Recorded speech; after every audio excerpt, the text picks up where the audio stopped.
Assalamualaikum warahmatullahi wabarakatuh. Perkenalkan kami dari kelompok 8 membuat video ini untuk memenuhi tugas ulangan tengah semester mata kuliah TKN. Sebelumnya, perkenalkan saya Tiara Citra Lestari dengan NIM belakang 110. Saya Rina Zahra Anissa dengan NIM akhir 102. Saya Liga Prasastiwi dengan NIM akhir 092. Saya Muhammad Fadel Rifaya dengan NIM akhir 094.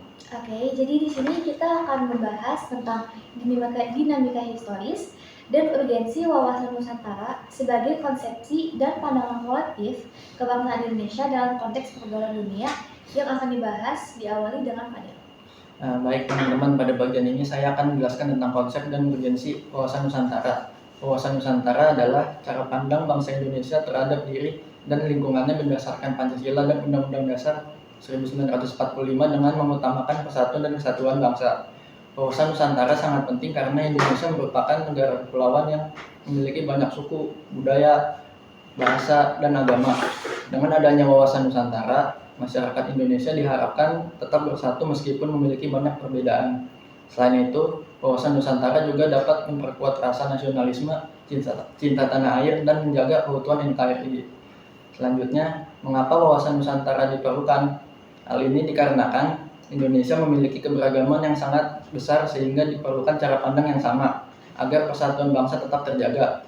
Dengan adanya wawasan Nusantara, masyarakat dapat lebih mengutamakan kepentingan bangsa dan negara dibanding kepentingan pribadi atau golongan. Selain itu, wawasan Nusantara juga penting untuk mencegah perpecahan, konflik, serta menjaga keutuhan negara kesatuan Republik Indonesia. Gitu. Oke, kemudian kita akan membahas tentang menggali sumber historis, sosiologis, dan politik tentang wawasan Nusantara. Yang pertama, itu latar belakang historis wawasan Nusantara.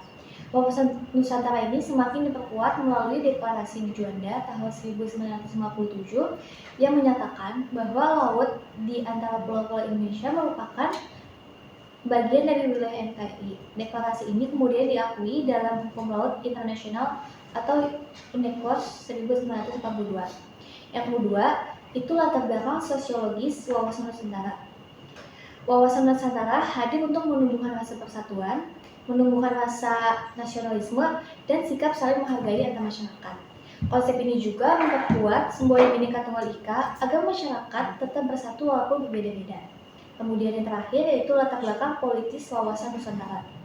Wawasan Nusantara menjadi pedoman dalam menjalankan kebijakan politik, ekonomi, sosial budaya, dan pertahanan keamanan agar tetap mengutamakan kepentingan nasional serta persatuan bangsa di tengah globalisasi. Selanjutnya yang D, membangun argumen tentang dinamika dan tantangan ketahanan nasional dan bela negara. Pengalaman sejarah bangsa Indonesia telah membuktikan konsep ketahanan nasional kita terbukti mampu menangkal berbagai bentuk ancaman sehingga tidak berujung pada kehancuran bangsa atau berakhirnya NKRI.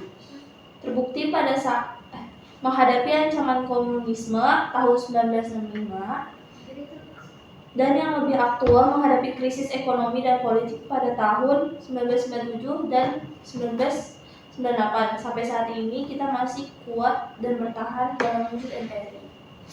Selanjutnya, yang bagian E mendeskripsikan esensi dan urgensi wawasan Nusantara. Sebagaimana telah dikemukakan di muka, esensi atau hakikat dari wawasan Nusantara adalah kesatuan wilayah dan persatuan bangsa Indonesia.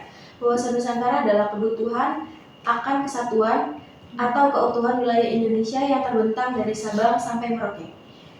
Di sini ada poin 1, yaitu perwujudan Kepulauan Nusantara sebagai satu kesatuan politik. Maknanya yaitu bahwasanya bangsa Indonesia yang hidup berdampingan dengan bangsa lain ikut menciptakan ketertiban dunia yang berdasarkan kemerdekaan dan keadilan sosial melalui politik luar negeri bebas aktif serta diartikan pada kepentingan nasional. Yang kedua yaitu ada perwujudan Kepulauan Nusantara sebagai satu kesatuan ekonomi.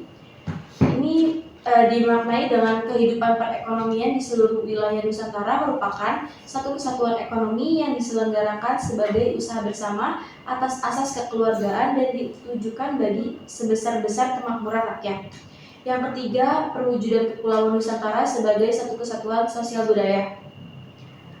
Dimaknai bahwa budaya Indonesia pada hakikatnya adalah satu, Sedangkan corak ragam budaya yang ada menggambarkan kekayaan budaya bangsa yang menjadikan modal dan landasan pengembangan budaya bangsa seluruhnya dengan tidak menolak nilai-nilai budaya lain yang tidak bertentangan dengan nilai budaya bangsa yang hasil-hasilnya dapat dinikmati oleh bangsa.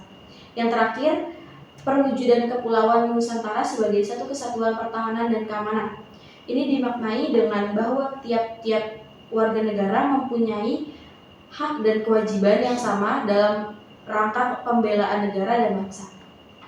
Oke, teman-teman, itu dari pembahasan Dewasa. Ditambahkan lagi, dewasa ini pembangunan nasional membutuhkan sumber-sumber pembiayaan yang tidak cukup berasal dari sumber-sumber daya alam wilayah Indonesia. Pajak merupakan salah satu sumber penerimaan negara. Sekarang, pajak merupakan sumber utama penerimaan negara yang digunakan untuk membiayai pengeluaran negara. Nah, oke teman-teman, dari pembahasan yang udah kita jelasin tadi, semoga pembahasan itu bisa dipahami dan juga menjadi insight baru untuk kalian semua yang mendengarkan ini. Nah, kami dari kelompok 8 mengucapkan terima kasih. Wassalamualaikum warahmatullahi wabarakatuh. Nah, Berapa menit?